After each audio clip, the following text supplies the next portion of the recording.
Hello and welcome back to Headlines with Harris. This is Jeff Harris, news director here at WCHE 1520, and we are joined on the phone by a man that really needs no introduction, but a man that also seems to be on the station's airwaves every week now, Admiral Joe Sestak. Admiral, you with us? I'm here, Jeff. How are you? Good. How are you? And, just want to, extend our our thankfulness that you were able to call in yet again, because I know you were speaking with the Morning Magazine last week. I was, but I enjoy it. It's a local radio show. It has to do with the people of Pennsylvania, and that's what most matters as I run for the U.S. Senate. And we're going to start, because I know we spoke last week a little bit about your event in Thorndale. Yes. And before we jump right into that event and, how that went, going to the Casa Herrera restaurant, I wanted to talk a little bit about your book, Walking in Your Shoes to Restore the American Dream, and maybe talk a little bit about what the book is about and what you intentioned for it to be. When I announced my candidacy for the United States Senate in March, I walked from the New Jersey border to the Ohio border, step by step, 422 miles. I wanted people to understand that I wanted to earn their trust. I wanted to walk in their shoes so I understood their hopes and their concerns, because I believe the biggest deficit we have in America is the trust deficit, where politicians say one thing here in Pennsylvania and then they go to Washington, D.C. and vote a different way. Now what I do is I come into the counties that I didn't get to in that walk across Pennsylvania, walk 0.422 miles, representative of that walk across the state, so the people know I'm still walking in their shoes. And then I do an issue that comes from the book that I published, that you mentioned, because I wanted people to know that I actually have policies that I want them to hold me accountable for achieving. It's a book that doesn't say in vague words anything about education or about healthcare. It has specific policies that this is what I want you to hold me accountable for achieving when I'm in Washington, D.C. serving you. And that's the purpose of both the walk and the book. And that walk, that one we were alluding to earlier, was a week and a half, I believe, on the 21st of July. And you walked in Thorndale. You walked that representative 0.422 miles to this restaurant, Casa Herrera. And I know we spoke a little bit about it before, but the significance of this restaurant and how, what that kind of personally means to you, especially with your background. Yes. This was founded by an immigrant, someone much like my father, where my father had come over from Czechoslovakia to be a life for him and his family so he could be all you could be. In my case, his son rising to 3-star admiral in the U.S. Navy to pay back my country. But here we have an immigrant that came initially to pick mushrooms, Kennett Square, then founded a small business. Actually, he's founded 3. In fact, 40% of Forbes 500 companies are founded by an immigrant or by first generation of an immigrant who came here. They are eager to work hard, and they find these small companies that then grow. And so I was proud to have this event here, because I think the immigration system, how broken it is, and the failure for people on left and right to be courageous and do a principled compromise to bring this nation together and put a problem behind us is wrong. We need people who say, let's solve this problem, from visas all the way down to making sure that we can secure our borders and have those that did not come here, like my father did through Ellis Island, nevertheless go through tough love, back fines and fingerprinting any crimes, get to the back of the line in order to help us move forward as a country. And speaking in this event in Thorndale, we had spoken about it a little bit before, but could you talk a little bit about, the supporters and how many people showed up to walk with you to the restaurant? There were probably about 20 to 25 people that showed up to walk with me. It was amazing. I mean, it was a warm day, hot day. And we walked down there, got in. It was about another 10 people in the restaurant. And, it's almost liberating just to make sure people knew that, I'm an independent who happens to be a Democrat, but I will always first and foremost be serving you. I mean, if Washington, D.C. ever thinks they want to have a candidate that they can control the party establishment in Washington, D.C., I'm not their guy. That walk with people means I will always be with, for, and people. And then I went into the restaurant, took questions and answers. I talked about Iran, because it's so much on our table. And plus, having been a former three-star admiral serving in the White House as Director of Defense Policy, I wanted them to know why I am a cautious supporter of this accord that might prevent us from going to war. And we talked then immigration and how we can better attain the economic prowess we need in our country if we do immigration right. Right, and you kind of spoke about walking in each area for a different reason, for a different chapter of your book, this one in Thorndale happening to be for immigration reform, and then finishing it off at this restaurant. But you see, and if you visit Joe Sestak's website, you see that you walk for energy and the environment, in certain places foreign policy and national security, and those were in all different areas, Allegheny County, Westmoreland County, places like that. Have any of the specific areas stuck out to you that you have walked in? Yes. I would say, since I know the Southeast so well, Chester County, and because I live in Edgemont, I'm right next to it, and I grew up was born and raised in Delaware County. Of course, I know Philly and Bucks and Munco. But as I walked across this state, I was always taken, as I got to the rural counties, the beauty, and also the friendliness that you find, as over 50 people said to me as they stopped their car, their 18-wheeler, "Can I give you a ride?" I remember Westmoreland County probably most sticks out in my mind. I had 4 events there, as I remember, because it's a big county to get across. And I had about 30 people at every event show up, even though it was at the same county. The beauty of that county, the recognition that people really are, as they come to America, and next generation, individuals who want to be all they could be, rugged individuals. But there was also this sense as I walked, as people offered, "Hey, you need a ride," or "What's going on?"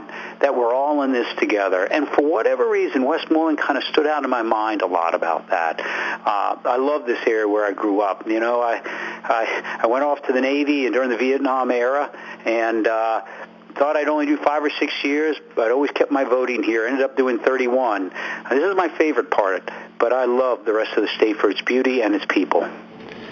And this wasn't the first time that you stopped in Chester County, in this Thorndale area for immigration during this walk.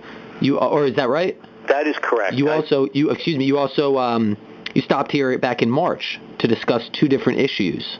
That's right. Women's issues, and then also manufacturing jobs. I did the manufacturing in Coatesville. I did it there because my grandfather, who came over with my father, worked in a steel mill there, Lucan's. I planted a tree in his memory there, Lucan Steel, one day, as they had trees that you could, be planted in memory of those who had worked there. And I talked about how we should not be having China be the number 1 exporter of wind turbines that would give us alternate energy. There's 400 tons of metal in those. It should be manufactured right here in America. We discovered wind turbines, and that's what I talked about, of how we can bring manufacturing back to America. And then I did talk about, I think, as you said, it was seniors, wasn't it? Right there. No, women issues, correct? Women's issues, yeah. I remember that. I first went to a high school, Unionville. I went to, because a teacher asked me to speak to the class, our national treasure, the youth. Then I went and talked about women's issues. Look, women today are 1/3 of all small business owners, and yet they only get 4% of bank business loans from banks that lend to small businesses. Only 4% go to small businesses owned by women, not 1/3 of all small business loans. And on pay, women actually earn 77 cents to 92 cents on the dollar of the man. And if you're Hispanic, it's only 54 cents. And yet Senator Toomey actually voted to filibuster that bill, the Paycheck Fairness bill. And he also voted to close down the Bring the Jobs Home bill, where if you move a company from, let's say, Coatesville over to Germany and build a factory there, a corporation can write off that expense on its income tax. What? No, the bill said stop that. And let's say if you move the factory back here, the cost of moving back here can be written off of your income tax. There's a difference between the two of us. I believe in Pennsylvanians here at home. One of the biggest things that really sticks out to me about the walk and everything that, the significant aspect of it is that you're talking about walking for different reasons in different places. Not that one sticks out more than the other, but Can you maybe touch on an area or an issue in the book that you really want to stress the importance of, and maybe not pay a little bit more attention to, but that really sticks to your heart a little bit? Yes. First off, it's the overall issue. It's intangible, but it's the biggest and most important issue in America, the lack of trust. I want people to know where I stand, and if they agree or don't agree, I'm going to listen to them, but here I stand. I can do no other, as someone once said. I will do this when I go to Washington. You know where I will do. But that then translates into various issues. Let me take you one that I kicked off with that's very dear to my heart. Veterans. I held up my combat boots that I worn on the ground in Afghanistan at the beginning of that war. I'd been there for a very short mission, very short, not like the Army and the Marine Corps. I went in for that short mission and came out.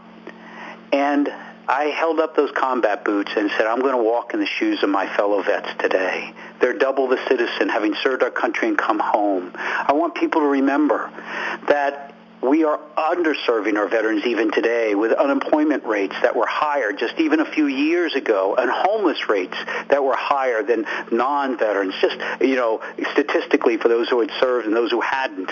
And yet, I'm pointed out that I will support them, where Senator Toomey has voted against every veterans appropriations bill. He even visited my carrier as we were bombing away after having voted to send me to war, and then came back as a congressman and voted against it. Veterans are dear to my heart. In fact, this week I'll be headed up to Grady Foot Prison, where I even visit them there. Almost every Veterans Day and most Armed Forces Day I do it. And it's interesting you bring up this issue of homelessness and things like that, because especially prevalent to Chester County, there is a huge homeless population here. And one thing that I was able to take part in earlier in the winter when it was, frigid freezing outside, was that we did a homeless count. And individuals volunteered to sign up for two different shifts, one starting at 10 o'clock at night going till midnight, and then the other from midnight until 2 o'clock. And what we did was we walked around the county and we observed and tried to find places where people that were homeless tried to sleep for the night. And this is in the middle of winter when it is, frigid freezing. We had a terrible winter here. And the amazing thing is what these people did was that, not only did they try and get them warm clothes and blankets, but they tried to get them to a shelter. They tried to get them to come inside. And it's just really interesting you bring up this point, because especially prevalent to Chester County, this homelessness issue is a very, very big one. It is.